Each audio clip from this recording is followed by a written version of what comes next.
Members of the California Democratic Party are moving ahead with an effort to block support for some Democratic lawmakers seeking re-election. So this is in response to the universal health care bill that died in the legislature earlier this week.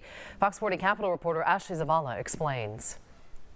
Progressives are pushing ahead with their effort to block Democratic Party support from some state lawmakers seeking re-election this year. It's the first ever statewide effort of its kind. We expect the party chair, we expect our elected officials to do what they have committed to do.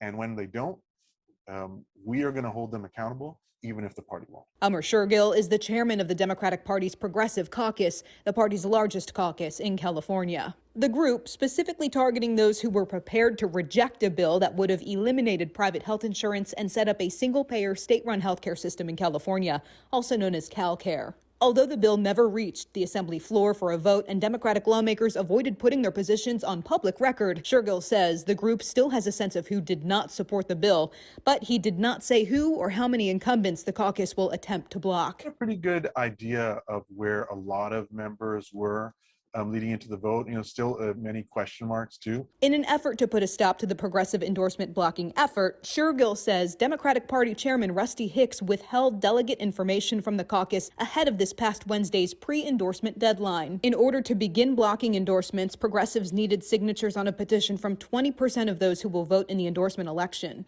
The party is pulling out all the stops to make sure that they hide information so that the incumbents that failed to act on behalf of the people of California are not criticized for it. But a spokesperson for Hicks said Friday candidates did get access to the delegate information and caucuses could have also for a fee. Hicks did not comment further on the progressive push. Delegates of the Democratic Party are interested in one thing, having Democrats win elections. Stephen Maviglio is a Democratic strategist. So I think ultimately, like this bill, it will fail.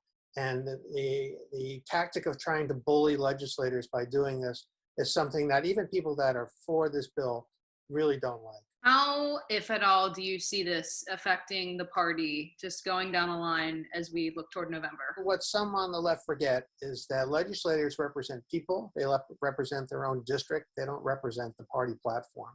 And to be effective, they'll have to win elections. And the progressives have not done that. Members note the party endorsement process is complex with more steps ahead on the still long road to election season. In Sacramento, Ashley Zavala, Fox 40 News.